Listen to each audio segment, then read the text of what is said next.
Jimin অবাক হয়ে বলে, তুমি এখানে কিভাবে এলে? প্রিন্সেস চিং বলে, কেন? আমারই তো এখানে থাকার কথা ছিল, কারণ আমিই তোমাকে কিনেছি আর তুমিই আমার স্লেভ, আর আমি তোমাকে পছন্দ করি, তাই আমার স্বামী হওয়ার যোগ্যতা একমাত্র তুমিই রাখো, তাই নয় কি? জিমিন প্রচন্ড রেগে যায় এবং খুব হতাশ হয়ে যায়। তাই ও বাসর রাত না করে সোজা বাহিরে বের হয়ে আসে। এদিকে অজ্ঞান হয়েছিল জুনচিলো। আসলে জুনচিলোকে পিছন থেকে আঘাত করেছিল সোয়ানলি, কারণ ও কখনোই চায় না জিমিনের সঙ্গে ওর এই বিয়েটা হোক। ও চুনচিলোকে অন্য কোথায় লুকিয়ে রেখেছিল। চুনচিলো যখন জ্ঞান ফেরে তখন চিলো অনেক রেগে যাওয়ার ফলে, তুমি কি পাগল হয়ে গিয়েছো? এই বিয়েটা না হলে আমার পুরো পরিবারকে রাজা শেষ করে দিবে। জিমিনের সঙ্গে আমার বিয়ে হওয়ার কথা ছিল, সেই বিয়েটা ভেঙে গিয়েছে। আমার পরিবার এখনো ঠিক আছে কিনা আমি কিচ্ছু জানি না, এক্ষুনি আমাকে ফিরে যেতে হবে। এরপরে ও কটেজে ফিরে আসার চেষ্টা করে। তবে ওরা কিন্তু এটা জানে না যে গতদিন জিমিনের সঙ্গে প্রিন্সেস সিং এর বিয়ে হয়ে গিয়েছে, কারণ সোয়ানলির প্ল্যান তো এটা ছিল না। সোয়ানলি কেবল একটা দিকে আটকে রেখেছিল জুনচিলোকে, কিন্তু সোয়ানলি এটা জানে না যে এখানে প্রিন্সেস সিং এসে উপস্থিত হয়েছে। যখনই ওরা চিমিনের সামনে আসে তখন চিমিন বলে, মাইলেডি আপনি কোথায় ছিলেন? এরা নিশ্চয় নিজেরা প্ল্যান করে প্রিন্সেস সিং এর সঙ্গে আমার বিয়ে দিয়ে দিয়েছে। কিন্তু সোয়ানলি তো জানেই না প্রিন্সেস সিং এখানে আছে। প্রিন্সেস সিংকে তখনও জিজ্ঞেস করে। প্রিন্সেস সিং আসলে বলে যে সেদিন রাত্রে ও এখানে এসেছিল এবং ও যখন এই রাজ্যে আসে তখনও দেখতে পায় চিমিনের বিয়ে ঠিক হয়েছে। তখন প্রিন্সেস সিং আসে জুনচিলোর সঙ্গে দেখা করতে, কিন্তু রুমে এসেও জুনচিলোকে কোথাও দেখতে পায় না। তাই ওই বিয়ের পোশাকটাও নিজে পরে নিয়েছে, কারণ ও বুঝতে পেরেছে যে জুনচিলোর সঙ্গে চিমিনের বিয়েটা আর হচ্ছে না। তাই ওই জায়গায় ও নিজে বিয়ে করে নিয়েছে। তবে এটা অনেকটা ভালো হয়েছে। মানুষ তো সবাই মনে করছে যে চিমিনের সঙ্গে জুনচিলোরই বিয়ে হয়েছে, তবে আড়ালে আড়ালে যে তার সঙ্গে প্রিন্সেস সিং এর বিয়ে হয়েছে এটা কেউ জানে না। এখন প্রিন্সেস সিং তো খুব খুশি ছিল, কিন্তু চিমিন প্রচন্ড রেগেছিল। এখন জুনচিলো বলে, ঠিক আছে, যেহেতু সবাই জানে আমাদের বিয়ে হয়েছে তাই আমাদেরকে এখন ফেক স্বামী স্ত্রীর অভিনয় করতে হবে। আর তোমরা সবাই এখানে নিজেদের লুকিয়ে রাখো, যেন বাহিরের কেউ না জানে, কারণ বাহিরের কেউ যদি এটা জানতে পারে তাহলে রাজা আমাদের সবাইকেই মেরে ফেলবে। আর সোয়ানলিকে এটা বলে খুব দ্রুতই বেশিওয়ান রাজ্যে ফিরে যাওয়ার জন্য, আর প্রিন্সেস সিংকেও নিয়ে যাওয়ার জন্য। এদিকে লুচিকে 3 দিন পরে ছাড়িয়ে নিয়ে আসে জুনচিলোর ছোট বোন। তো লুচি তো এখনো কিছু জানে না যে কি হয়েছে। সোয়ানলি গোপনে লুচিকে ডেকে পাঠায় আর লুচিকে সবটা বলে যে কি হয়েছে। লুচি বলে, মাত্র 3 দিনে এত কিছু ঘটে গেল আর আমি কিচ্ছু জানতে পারলাম না। সোয়ানলি বলে, তুমি তো জুন ম্যানশনে একটা কাজ খুঁজে পেয়েছো। তুমি যেভাবেই হোক জুনচিলোর ছোট বোনকে ইমপ্রেস করো যাতে সে আমাকেও কাজে নেয়, কারণ আমি সবসময় জুনচিলোকে নিজের চোখের সামনে রাখতে চাই। লুচি তখন ওর একটা মাস্তুতো ভাই সাজিয়ে নিয়ে আসে সোয়ানলিকে আর বলে ওর খুব অভাব, তাই ওকে কাজে নিতেই হবে। তাই জুনচিলো ছোট বোন আর না করতে পারে না, আর ওকেও কাজে নিয়ে নেয়, কারণ ওদের এখন কাজের লোকের প্রয়োজন। তাছাড়া এরা দুইজন খুব কম টাকায় কাজ করতে রাজি হয়েছে। কিন্তু জুনচিলো যখন জানতে পারে তার ছোট বোনকে এরা দুজন ফাঁসিয়েছে এবং জুন ম্যানশনে ঢুকে গিয়েছে, তখন ও আর কিছু বলে না। এদিকে আমরা দেখতে পাই প্রিন্সেস তো নিজের স্বামীর অধিকার আদায় করার জন্য চিমিনের সঙ্গে সবসময় ঝগড়া করেই যাচ্ছে, কিন্তু চিমিন ওকে পাত্তাই দিচ্ছে না। এদিকে জুনচিলোর সঙ্গেও বেশ ভালোভাবে টাইম স্পেন্ড করছিল সোয়ানলি। এদিকে জুনচিলো চাচাতো ভাইকে দেখতে পায়। সে তো সন্দেহ করেছিল হয়তো ওদের বিয়েটা ফেক ছিল। একটা মহিলাও এটা বলছিল, সেদিন যখন আমি জুনচিলোকে বিয়ের আসরে তুলে দিতে গেলাম তখন তার কণ্ঠ আমার অনেকটা অন্যরকম মনে হয়েছে, আর মনে হয়েছে যে চিমিনের সঙ্গে হয়তো অন্য কারোর বিয়ে হয়ে যাচ্ছে। ওই মহিলা যখন বাজারে এই কথা বলাবলি করছিল ঠিক তখনই আড়ি পেতে ওই মহিলার সমস্ত কথা শুনে নিয়েছিল জুনচিলো চাচাতো ভাই। আর জুনচিলো চাচাতো ভাই তো এরকম একটা সুযোগই খুঁজছিল যেভাবেই হোক চিলোকে টেনে নিচে নামানো। যেহেতু ওরা জানতে পেরেছে যে বউ বদল হয়ে গিয়েছিল তাই এটা ওরা শহরে রটিয়ে দেয়। তখন একজন লোক এসে জুনচিলোকে জানায়, আপনাদের বিয়েটা নাকি ফেক ছিল, সেটা পুরো শহরে রটে গিয়েছে। এই কথা কিন্তু ছোট বোন পর্যন্ত জানতো না, আর এখন পুরো শহরের লোক জানতে পেরেছে। তো কি হবে বুঝতে পেরেছেন। চিলো এই ব্যাপারটা নিয়ে সোয়ানলির সঙ্গে কথা বলে। এদিকে আমরা চ্যান্সেলরকে দেখতে পাই। চ্যান্সেলরের গার্ড এসে জানায় যে এখানে 2 জন বেইশওয়ানের স্পাইদের দেখা গিয়েছে, তো আমরা এখন কি করব। তো চ্যান্সেলর তখন বলে, ফরবিডেন আর্মিদের বলে দাও তারা যেন গোপনে জুন ম্যানশনকে সার্চ করে, আর সেখান থেকে যদি ওই 2 জন ছেলেকে পাওয়া যায় তাহলে তো সোনাই সোহাগা। এদিকে আমরা জুনচিলোকে দেখতে পাই। ও এবং চিমিন দুজনে মিলে আগে রাজার কাছে আসে। রাজার কাছে এসে ওরা সত্যিটা বলে যে ওদের বিয়েটা হয়নি। জুনচিলো রাজাকে এসে মিথ্যা বলে, যে কথাগুলো মূলত সোয়ানলি ওকে শিখিয়ে দিয়েছিল। সোয়ানলি ওকে বলতে বলেছিল যে রাজাকে গিয়ে বলবে বিয়ের দিন তোমার দোকানে অনেক বড় ডাকাতি হয়েছিল, তাই তুমি বিয়ে ছেড়ে পালিয়েছিলে, মানে ওই ডাকাতদের ধরার জন্য, এবং রাজা চাইলে এই ব্যাপারটা এখন খতিয়েও দেখতে পারে। তো ওরা এটাই বলে। রাজা বলে, ঠিক তো। আমি যদি এখন সংবাদ নিতে যাই তাহলে যদি মিথ্যা প্রমাণিত হয় জুনচিলো, তাহলে তোমাকে এবং চিমিনকে আমি কিন্তু ছেড়ে কথা বলবো না। জুনচিলো বলে আপনি খোঁজ নিয়ে দেখতে পারেন, তবে সেদিন চিমিনের সঙ্গে আমার এক চাচাতো বোনের বিয়েটা হয়েছিল, যেটা মিথ্যা ছিল। এদিকে কনসার্ট লিখে দেখতে পাই যে ভীষণ অসুস্থ দিন যাপন করছিল। অন্যদিকে আমরা চিমিনকে দেখতে পাই, রাজা চিমিনকে আটকে রাখে আর বলে তোমাকে আমি দীর্ঘদিন ধরে পুষেছি, কিন্তু তুমি আমার সঙ্গে বিট্রাই করেছো। এই বিয়েটা যে হয়নি তুমি সেটা স্বীকারও করনি, তাই ওকে অনেক আঘাত করা হয় এবং রাজার প্রতি ও যে লয়াল সেটা প্রমাণ করার জন্য ওকে একটা বিষাক্ত বিষ খেতে হয়। ও রাজার সামনে এই বিষটা খেয়ে নেয়। রাজা বলে আর এই বিষের প্রতিষেধক হিসেবে প্রতি মাসে তোমাকে একটা করে প্রতিষেধক দেওয়া হবে। এখন থেকে তুমি যদি আমার প্রতি লয়াল না থাকো তাহলে প্রতি মাসে তুমি ওই প্রতিষেধকটা পাবে না। অপরদিকে আমরা দেখতে পাই যে প্রিন্সেস সিং সে ধরা পড়ে গিয়েছিল জুনচিলোর বাবার কাছে। জুনচিলোর বাবা এখন জুনচিলোকে জিজ্ঞেস করে এইসব কি হচ্ছে।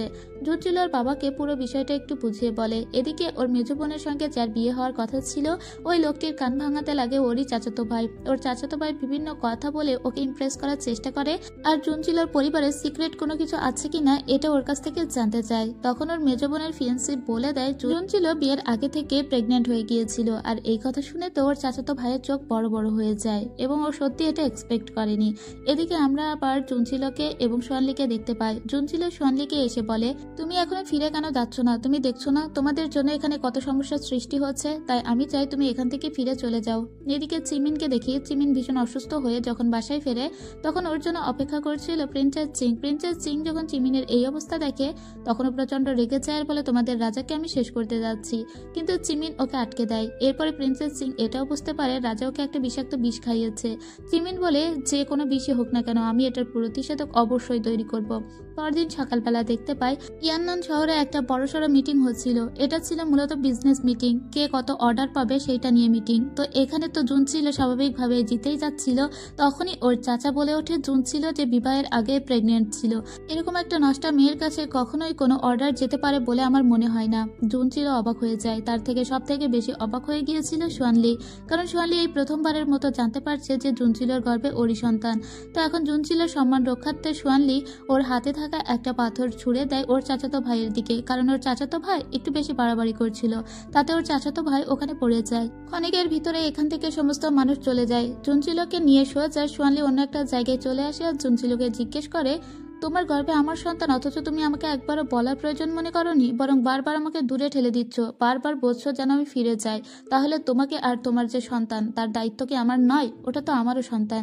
কিন্তু জুনচিলো বলে এসবেও কোনো কিছু চেঞ্জ হবে না। আমি তোমাকে ফিরে যেতে বলেছি, ব্যাস।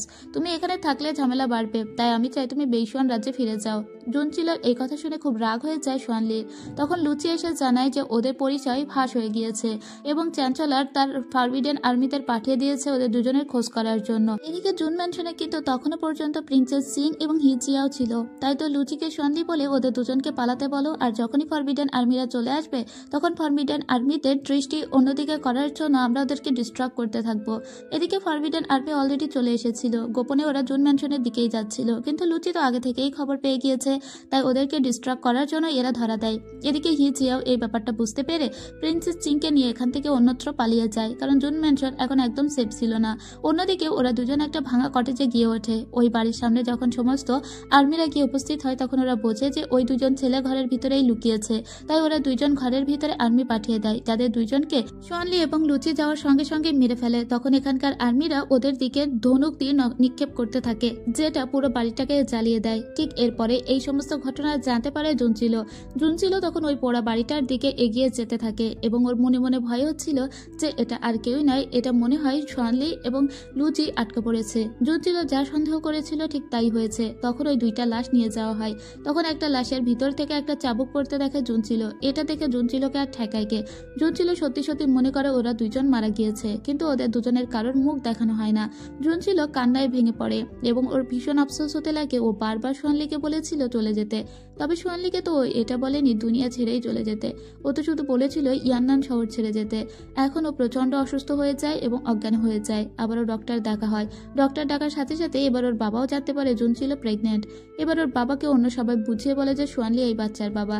কিন্তু জুনচিলোর আর মাথায় কিচ্ছু ছিল না, শুধুমাত্র সোয়ানলির কথাই ওর মনে ভাসছিল আর শুধু আফসোস হচ্ছিল কেন শেষ বেলায় ওই এভাবে সোয়ানলিকে চলে যেতে বলল।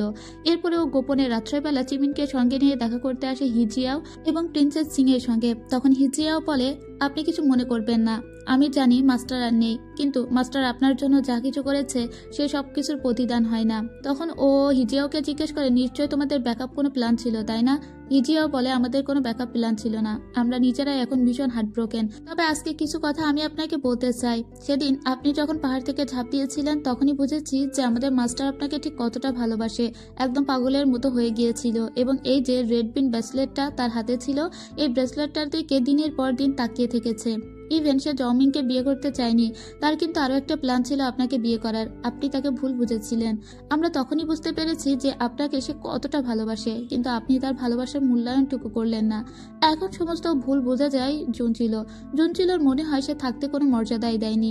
এদিকে আমরা দেখতে পাই কনসার্ট লিয়ের অবস্থা ভীষণই খারাপ ছিল। কনসার্ট লুকে রাজা আটকে রেখেছিল এবং ঠিকমতো খাবার দাবার দিত না। ওর চোখের সামনে শুধু লু ঝিকেই দেখতে পেত। এভাবে থাকতে থাকতে একদিন কনসার্ট লু মারা যায়। এতে রাজার আবার একটু খারাপ লাগলেও অতটা খারাপ লাগে না যতটা লুইয়ের লাগবে। এদিকে আমরা চিমিনকে দেখি, ওর সেই যন্ত্রণা হতে শুরু করে যেটার বিষ দিয়েছিল রাজা।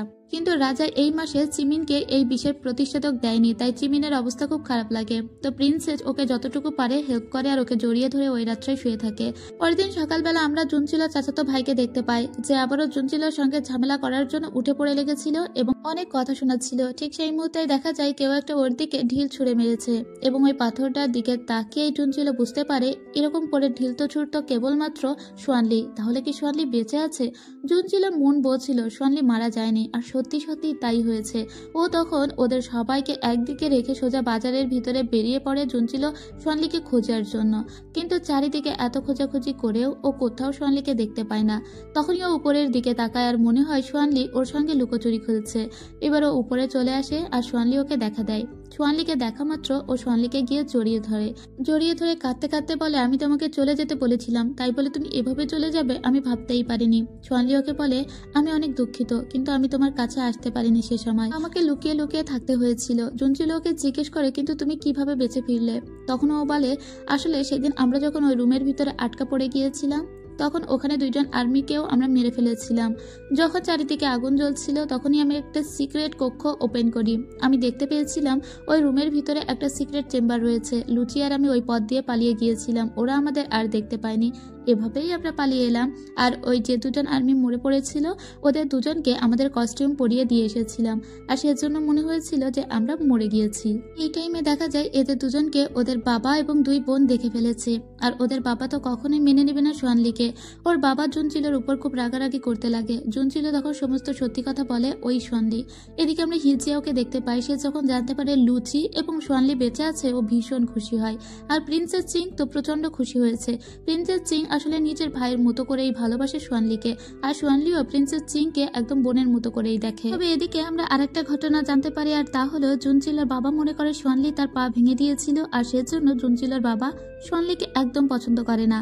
তাই সোয়ানলি হিজিয়াও এবং লুচিকে বলে এই ব্যাপারে খোঁজ নিতে, কারণ জুনচিলোর বাবাকে তো সে কোনো লেটার পাঠায়নি এবং জুনচিলোর বাবার পাও সে ভাঙেনি। তো ওরা এই বিষয়টা তদন্ত করে এই সিদ্ধান্তে উপনীত হয় যে আসলে সেদিন যে লেটারটা পাঠিয়েছিল সেটা ওদের চাচা এবং চাচাতো ভাই ছিল।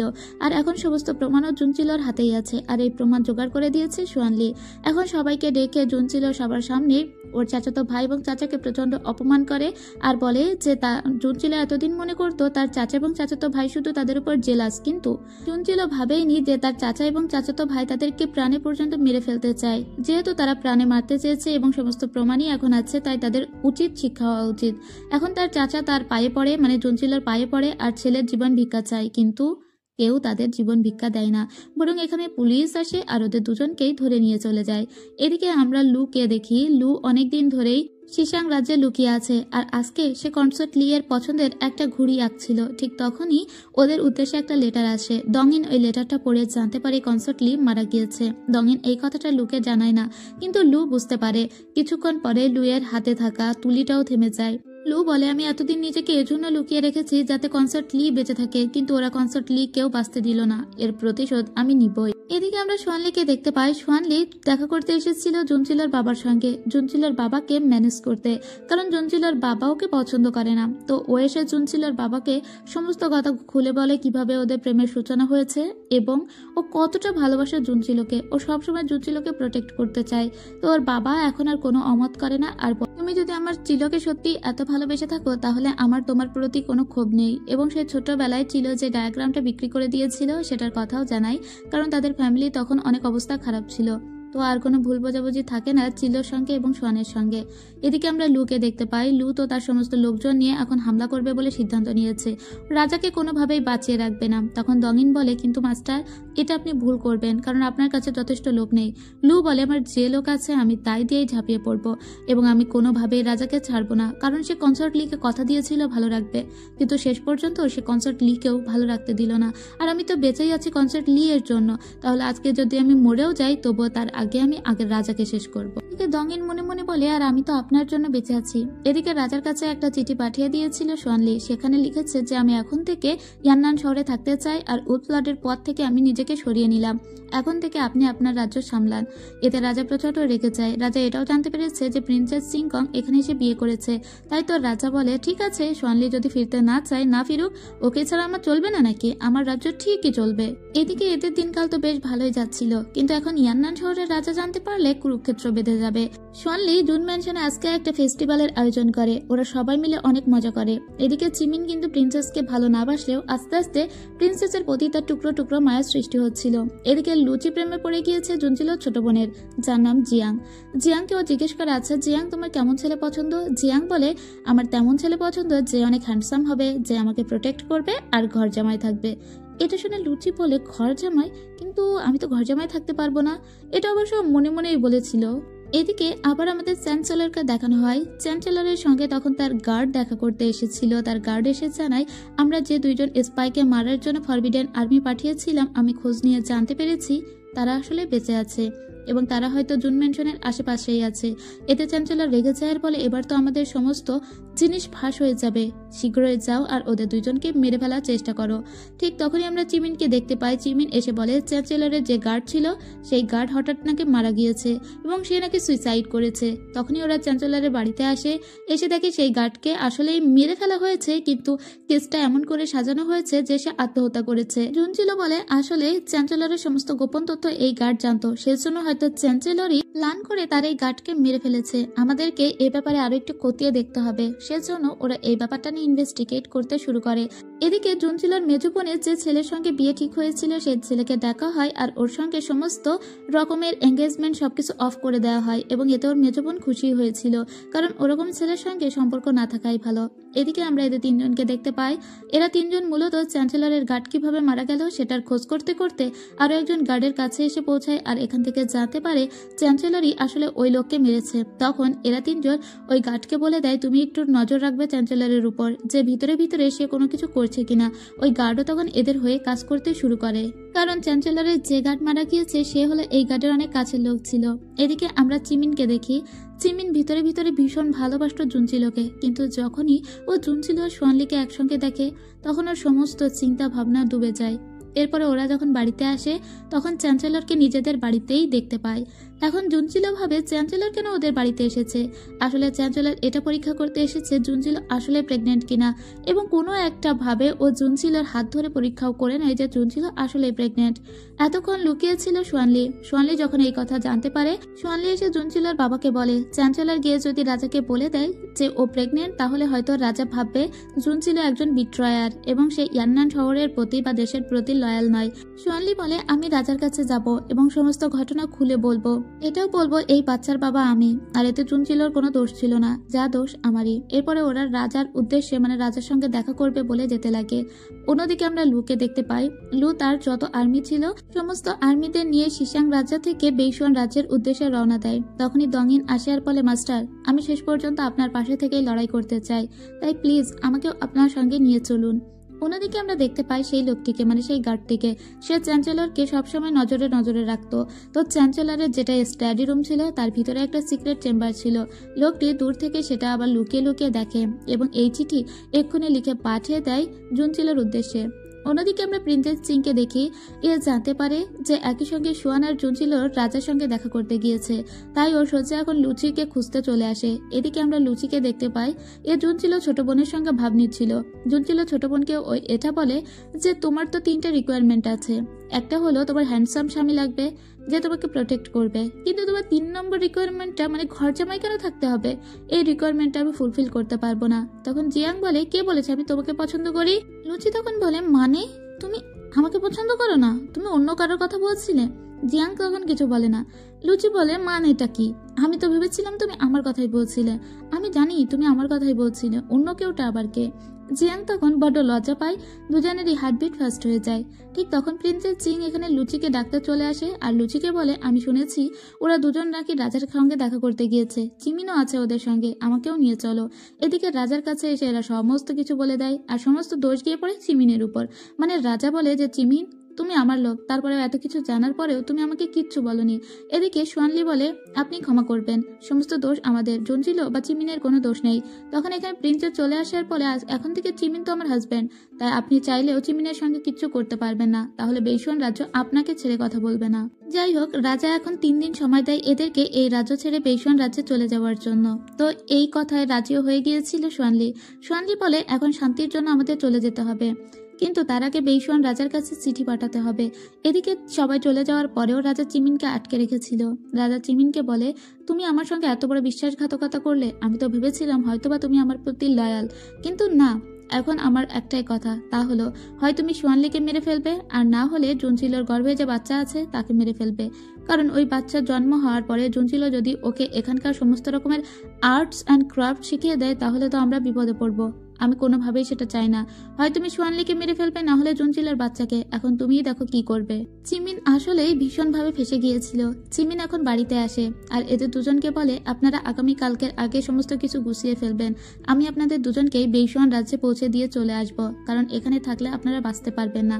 এরপরে ও যখন নিজের রুমে ফেরে, তখন প্রিন্সেস সিং এর দিকে তাকিয়ে ভীষণ আনমনে কিছু একটা ভাবে। আসলে চিমিন মনে মনে অন্য কিছু প্ল্যান করছিল। আজকে ও প্রিন্সেস চিং এর সঙ্গে ভীষণ সুন্দর করে কথা বলে। প্রিন্সেস চিং ওকে বলে, চলো চিমিন, আমরা এখান থেকে বেইসুয়ান রাজ্যে চলে যাই, সেখানে আমরা অনেক বড় একটা বাড়ি কিনবো, সেই বাড়িতে শুধু আমি আর তুমি থাকবো। কখন যাবে তুমি? চিমিন বলে, শুধু আগামীকাল পর্যন্ত ওয়েট করো, তারপরেই আমরা সিদ্ধান্ত নিব, কারণ আমার এখনো একটা শেষ কাজ করা বাকি আছে। পরদিন সকালবেলা আমরা দেখতে পাই চিমিন এদের দুজনকে নিয়ে বেইসুয়ান রাজ্যের উদ্দেশ্যে রওনা দিয়ে দিয়েছে, কিন্তু প্রিন্সেস সিং এইসব ব্যাপারে কিছু জানে না। পরদিন সকালবেলা যখন ওর ঘুম ভাঙে, তখন ও জানতে পারে চিমিন চলে গিয়েছে আর জুনচিলোকে নিয়ে গিয়েছে। ও হয়তো বেইসুয়ান রাজ্যের উদ্দেশ্যেই গিয়েছে। প্রিন্সেস সিং কোনোভাবেই বুঝতে পারলো না চিমিন কেন চিলোকে নিয়ে বেইসুয়ান রাজ্যের উদ্দেশ্যে যাবে। এদিকে বেশ অনেক দূর চলে এসেছিল চিমিন। হঠাৎ করেই ও ক্যারেজ থেকে নেমে পড়ে এবং মনে মনে এটা বলে, আমাকে ক্ষমা করবেন মাই লেডি, এখন থেকে বাকি পথের দায়িত্ব হচ্ছে সোয়ানলির উপর, সোয়ানলি আপনাকে নিশ্চয়ই প্রোটেক্ট করবে। এটা বলে ওদের দুজনকে যেতে দেয়। ঠিক তখনই আমরা এদেরকে দেখি, এরা চিমিনকে খোঁজার জন্য এই পথ বরাবর আসতে লাগে, কিন্তু চিমিন যেখানে দাঁড়িয়েছিল সেখানে আমরা রাজার সৈন্যদের দেখি। চারিদিক থেকে তারা চিমিনকে ঘিরে দাঁড়িয়েছিল, কারণ রাজা অলরেডি চিমিনের উপরে নজর রাখার জন্য এই সমস্ত লোকজন পাঠিয়েছে।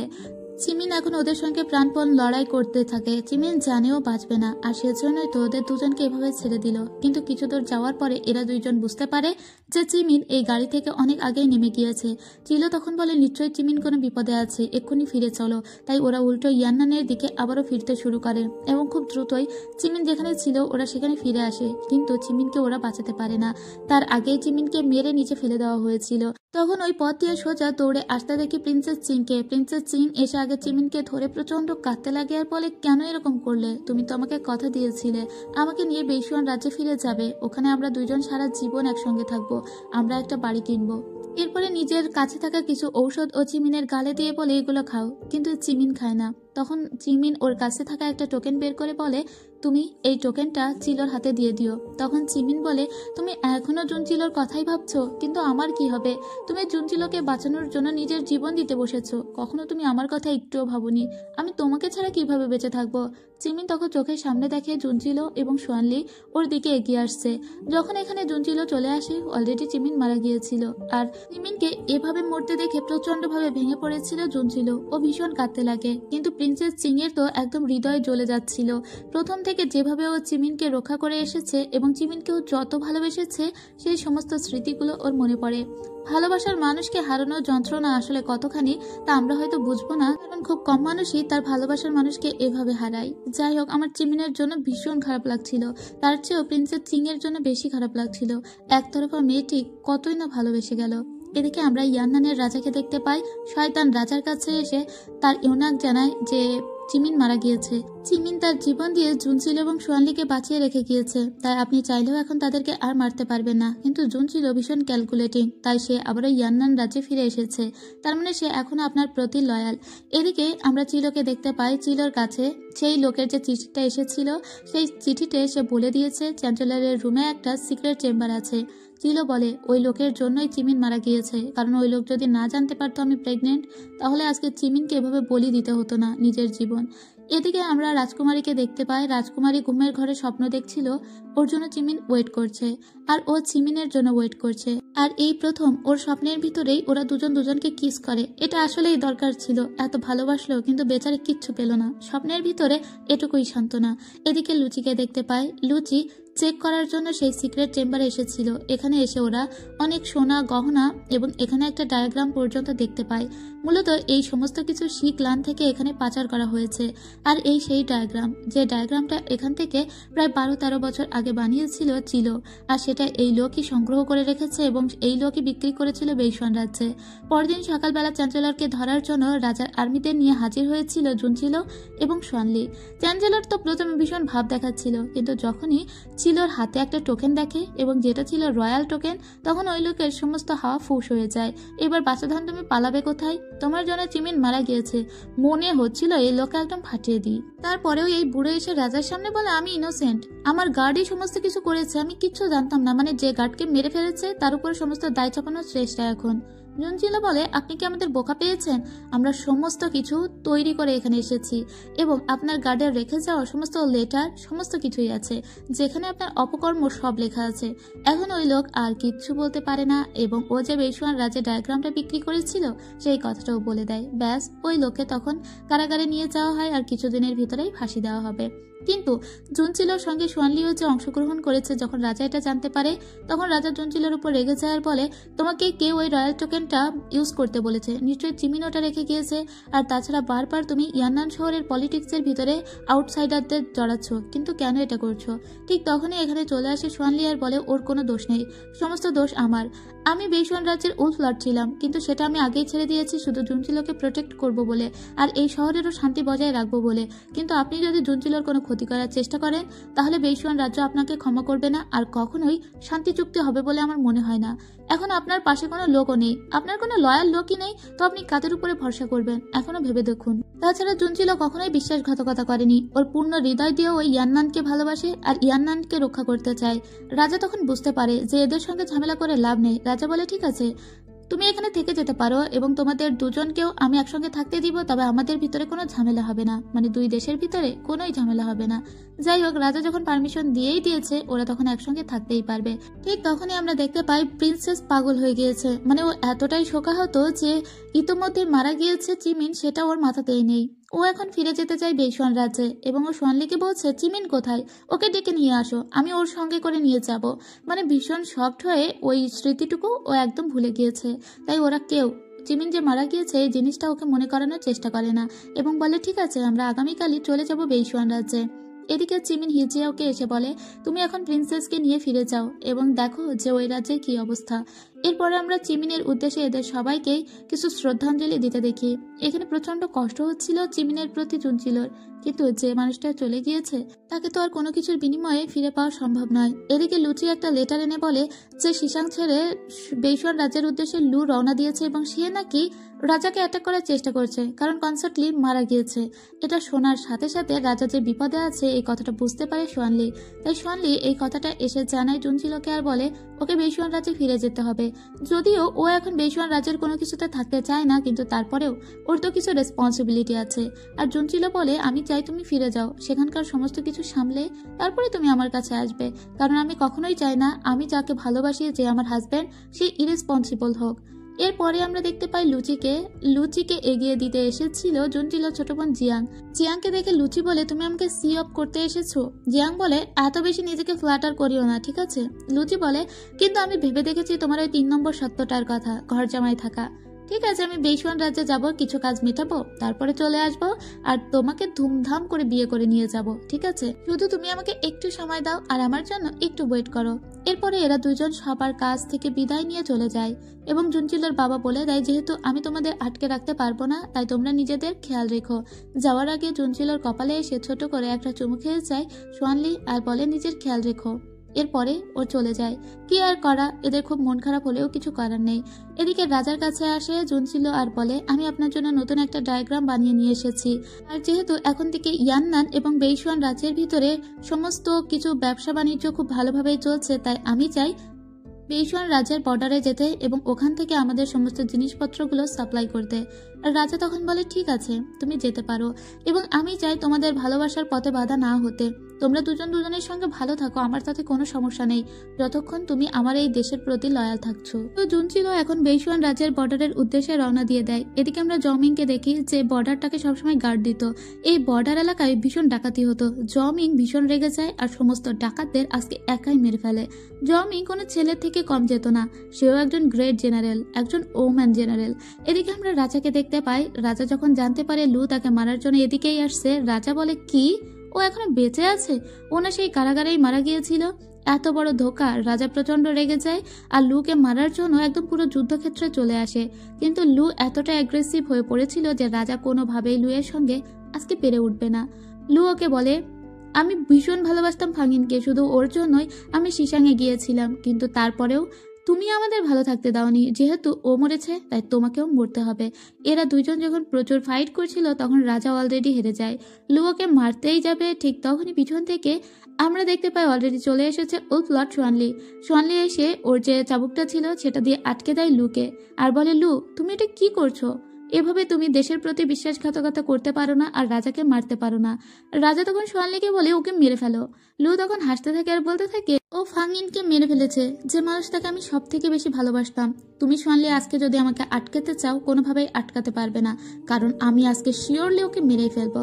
কিন্তু তারপরেও সোয়ানলি ওকে আটকানোর চেষ্টা করে। সোয়ানলি ওর দিকে যখন তলোয়ার ধরেছিল, লু তখন নিজেই এগিয়ে আসে সোয়ানলির তলোয়ারের দিকে আর বলে, আজকে যদি আমার মৃত্যু হয় এবং সেটা যদি তোমার তলোয়ারের আঘাতে হয় তাহলে আমার কোনো আফসোস থাকবে না, কারণ আমার এই জীবনটা তো তোমারই দেওয়া, তোমার জন্যই আমি বেঁচে আছি, তুমি আমার জীবন বাঁচিয়েছিলে, আর সেজন্য আজকে যদি তোমার হাতে আমাকে মৃত্যুবরণ করতে হয় সেটা আমার সৌভাগ্য আর আমার কোনো আফসোস নেই। কিন্তু সোয়ানলি প্রচন্ড কাঁদতে লাগে। লু বলে, পরজন্মে যদি আবারও আমরা জন্মগ্রহণ করি তাহলে যেন আমরা ভাই হয়ে জন্মাই। এরপরেও যেন চোখের সামনে দেখে ফাঙ্গিন নৃত্য করছে, আর এরপরে লু ওখানে মারা যায়। এই লোকের মৃত্যুটাও আমার প্রচন্ডভাবে কষ্ট দিয়েছে। মানে একটা মেয়েকে ভালোবেসে পুরো জীবনটা শেষ করে দিল। এদিকে দংহিনও মারা গিয়েছিল। ভালোবাসার জন্য এইসব ট্র্যাজেডি একদম মেনে নেওয়া যায় না। আজকে যখন ড্রামার লাস্ট পার্ট দেখলাম আমার মেজাজ পুরো খারাপ হয়ে গিয়েছে। একবার চিমিনকে মেরে ফেলছে তো একবার লুকে মেরে ফেলছে। আর এদিকে রাজা, শালা ভণ্ড রাজা এসে এখন বলে, সোয়ানলি তুমিই বলো আমি তোমাকে ঠিক কিভাবে শাস্তি দিতে পারি? লু যে এতদিন বেঁচে ছিল তুমি আমার কাছ থেকে সেটা লুকিয়ে রেখেছিলে। তখন সোয়ানলি বলে, আপনি চাইলে আমার জীবন নিয়ে নিতে পারেন এবং আপনি চাইলে আমার শাস্তিও দিতে পারেন। এখন আপনি আমাকে শাস্তি দিলে আমি তার মাথা পেতে নেব। রাজা বলে, তুমি জানো আমি তোমাকে কোনো শাস্তি দিব না, তার উপরে তুমি আজকে আমার জীবন বাঁচিয়েছ, আর তাছাড়া তুমি প্রিন্সেস চিংকংকেও এখানে পাঠিয়ে দিয়েছো, সেজন্য আমি তোমার উপর খুশি। সোয়ানলি বলে, প্রিন্সেস চিংকে আমি নিজের বোনের মতো করে ভালোবাসি, তাই তাকে দেখে রাখাটা আমার দায়িত্ব। রাজা তখন বলে, তোমার সৌভাগ্য যে এখনো পর্যন্ত জুনচিলো বেঁচে আছে। আমি তো ভেবেছিলাম ওই পাহাড়ের উপর থেকে লাফিয়ে এসে হয়তো মারাই গিয়েছে, তার উপর সে নাকি তোমার বাচ্চাকে ক্যারি করছে। তোমার উপরে সত্যি আমার কোনো কিছু বলার নেই, আমার কোনো অভিযোগ নেই, কিন্তু আমি চাই তুমি উলফ লর্ডের এই দায়িত্ব গ্রহণ করো। তাছাড়া আমি চাই তুমি উলফ লর্ড হয়েও থাকো, আবার তুমি জুনচিলোর সঙ্গেও থাকো, কারণ আমি তোমাদের অপোজিটে যেতে চাই না। তুমি তো দেখলে লুয়ের অপোজিটে গিয়েছিলাম বলে ও কত বড় শত্রুটাই না করলো, তাই আমি কারো ভালোবাসার পথে বাধা হতে চাই না। তবুও ভালো রাজা তুমি শেষে বুঝেছো ভালোবাসার পথে বাধা হতে নেই। দুজন মানুষ যখন নিজেদের সবটা দিয়ে দুজন দুজনকে ভালোবাসে, পুরো পৃথিবী যেন উঠে পড়ে লাগে তাদের ভিতরে ভাঙন ধরাতে। কেন ভাই? এটা আমাকে ভীষণই হার্ট করেছে যে চিমিনও মারা গেল, এদিকে লুও মারা গেল। যাই হোক, এখন রাজার কাছে একটা আর্জি পেশ করে সোয়ানলি আর বলে, আমি চাই বর্ডার এলাকার সমস্ত দায়িত্ব আমার হাতে তুলে নিতে, যাতে সেখানে শান্তি বজায় থাকে। রাজা বলে ঠিক আছে।